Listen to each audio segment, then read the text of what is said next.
나움이라는 책은 우리에게 조금 낯설 거라 생각이 듭니다. 많이 이렇게 읽혀지지 않고 잘 알려지지 않고 또 다뤄지지 않은 책이라서 좀 생소할 수 있겠다라는 생각이 듭니다. 이 나훔이라는 선지자는 남유다의 선지자로 오늘 본문에서 보듯 아수르의 수도인 니느웨를 향해서 예언한 선지자죠. 근데 그 이름의 뜻이 위로라는 뜻을 갖고 있습니다. 즉 위로자라는 의미죠. 그런데 언뜻 생각하기에 이 나홈이라는 책은 아수르를 향해서 심판과 멸망을 선언한 책인데 어떻게 위로자가 될 수 있느냐라는 그 이름과 좀 매치가 안 되는 듯한 느낌이 들 수 있는데, 사실은 아수르에게 위로가 된다는 뜻이 아니라 그 아수르의 멸망으로 말미암아 위로를 받게 되는 유다의 백성들을 향한 메시지라고 볼 수 있습니다. 사실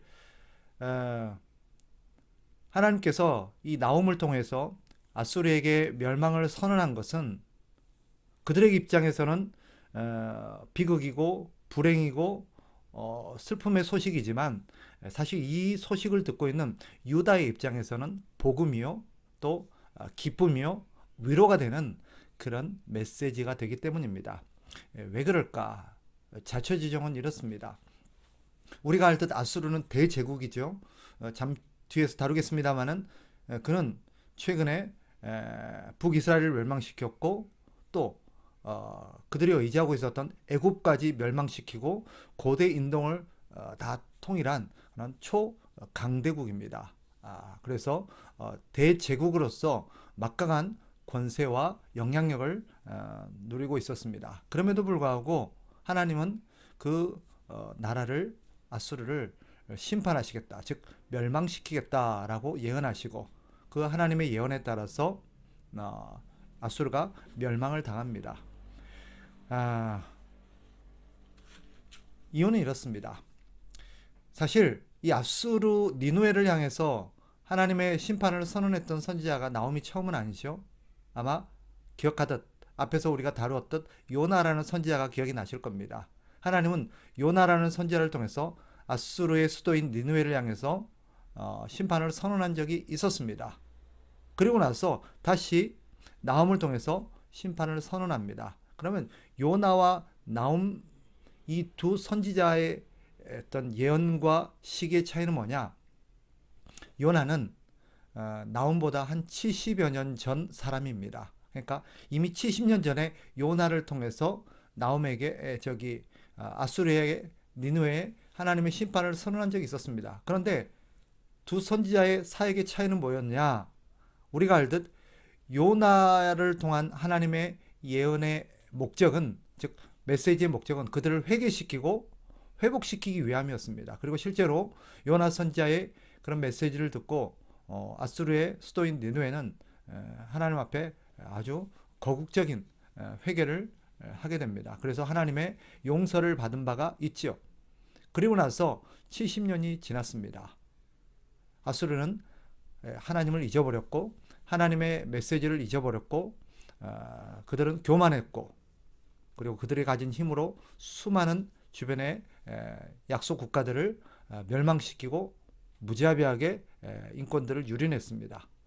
하나님은 이번에는 회개가 아니라 사실은 심판을 선언하십니다. 요나가 아수르의 회개를 촉구하는 선언을 위한 심판의 메시지를 전했다면, 니느웨는 말 그대로 아수르가 멸망을 당할 거고 심판을 당할 거라는 것을 선언합니다. 이것이 왜 유다 입장에서 이렇게 위로가 되는 메시지인가? 사실 우리가 알듯 BC 722년에 아수르에 의해서 북이스라엘이 멸망을 당합니다. 그리고 한 10년 뒤에 한 710여 년경에 요나를 통해서 하나님께서는 이 아수르의 심판을 선언했었죠. 회개를 촉구하는 선언을 했죠.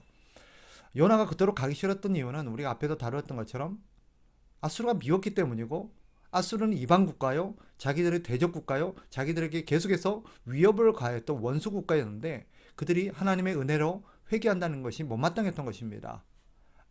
그러나 하나님은 요나를 통해서 그들에게 회개를 선언했고 용서를 하셨죠.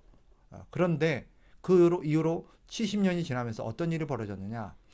우리가 알듯 한 700년경에 히스기야가 남유다를 다스리고 있을 때 아수르는 한 10여 년 전에 요나를 통한 하나님의 메시지와 하나님의 은혜를 잊어버리고 유다를 향해서 공격을 감행하고 히스기야를 향해서 아주 하나님을 능멸하는 그런 망언을 하죠.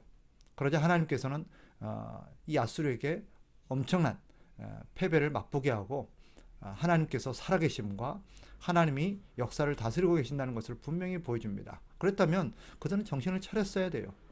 그 이후로도 지속적으로 유다와 고대 근동지방 그리고 주변의 나라들에게 계속해서 그들은 괴롭힘과 또 압제와 살인들을 계속해서 자행합니다. 이 사건이 있기 얼마 전에 BC 660년경에 이 아수르에서 애굽이 멸망을 하죠. 애굽이 초토화됩니다. 나홈에서도 다루고 있었지만 당시 애굽의 수도가 노아몬이라는 도시입니다. 그 노아몬이 이 애굽에 의해서 아수르에 의해서 초토화되는 것들을 보게 되죠. 그러나 하나님께서는 이 나홈을 통해서 이 아수르에게 하나님의 심판을 선언하고 사실은 그들은 그 메시지를 듣고 회개하고 다시 한번 정신을 차렸어야 되는데 교만하게 하나님을 무시하고 멸시합니다. 결국 하나님은 그들에게 심판을 선언하죠. 그리고 우리가 아는 것처럼 신흥 강국인 바벨론에 의해서 아수르는 멸망하게 됩니다. 이 나홈의 메시지가 주는 메시지는 중의적입니다. 즉 한편으로는 이 아수르가 가진 상징적인 의미는 하나님을 믿지 않는 세상 나라를 대표하고 상징합니다. 그러니 이 나홈의 메시지는 하나님을 믿지 않는 세상 나라를 향한 하나님의 두려운 심판의 경고지만 반면 하나님을 믿고 하나님을 섬기는 그런 유다는 믿는 사람들, 믿는 공동체를 상징하는 오늘날의 교회를 예표한다고 볼 수 있겠죠. 교회에게는 위로가 되는 메시지라고 볼 수 있습니다. 왜냐하면 당시에도 그랬지만 하나님의 나라와 세상 나라 간의 대적 관계로서 적대적인 관계로서 세상 나라는 계속해서 하나님의 나라, 하나님의 백성을 위협하고 멸망시키려고 했습니다. 그런 구도는 지금도 달라지지 않죠. 지금도 사단은 교회를 무너뜨리고 멸망시키기 위해서 계속해서 위협을 가해옵니다. 그러니 이 세상 나라, 사탄의 나라가 멸망당하고 심판당하는 것은 하나님의 백성 교회 입장에서는 복음이 되어지고 위로가 되는 것이죠. 나홈은 바로 그런 두 가지 중의적인 의미를 가지고 있습니다. 그러나 1차적으로 이 나홈이 주는 메시지는 명확합니다. 아무리 강대국이라 할지라도 대제국이라 할지라도 하나님의 뜻에 불순종하고 하나님을 믿지 않고 하나님을 능멸하고 계속해서 다른 사람들을 해치고 불의와 불법을 저지르는 나라, 존재들은 멸망한다는 것을 보여줍니다. 이 아수르의 멸망이 주는 중요한 메시지 한 가지가 있죠. 성경은 분명히 이 아수르가 멸망하는 것이 역사의 자연스러운 현상이 아니라 하나님의 심판의 결과라고 말합니다. 우리는 역사를 통해서 나라들의 흥망성쇠를 보게 됩니다. 인류의 역사 가운데 수많은 나라들이 있었죠. 지금은 사라진 로마도 한때는 1000년 가까이 나라를 존속해 왔었던 대제국입니다. 그런 아수르뿐만 아니라 뒤에 일어나는 또 바벨론, 페르시아, 헬라, 로마까지 역사에 보면 어마어마한 강대국들, 대제국들이 있었습니다. 이런 나라들의 멸망이 흥망성쇠가 사람들은 그저 역사의 자연스러운 현상이라고 생각해요. 나타났다가 사라지고 나타났다가 사라지고 이런 성장과 생성과 소멸의 관계가 자연의 자연스러운 이치라고 생각하는데 성경은 전혀 다른 관점으로 그 사건을 해석합니다. 뭐냐? 바로 나라의 흥망성쇠는 하나님의 주권적인 결정 안에서 이루어지는 그런 하나님의 통치 행위라는 것입니다. 즉 하나님의 말씀에 순종하고 하나님을 경외하는 나라는 흥하고 하나님의 말씀에 불순종하고 하나님을 불신앙하고 하나님을 능멸하는 나라는 멸망한다는 것이 역사가 보여주는 메시지입니다. 성경이 다루고 있는 메시지죠. 나라의 흥망성쇠는 결코 자연스러운 게 아닙니다. 하나님의 주권적인 결정이요, 하나님의 통치행입니다. 따라서 이 아수르의 멸망이 보여주는 것은 하나님께서 세상을 다스리시고 세상을 통치하고 있는 분이라는 것을 보여주는 중요한 선언입니다. 우리는 이런 대제국의 멸망을 바라보면서 이것을 결코 역사의 자연스러운 현상이라 보시면 안 됩니다. 하나님의 통치의 결과라는 것을 우리는 기억해야 합니다. 나훔서를 보면 아수르를 사자에다가 비유하고 있죠.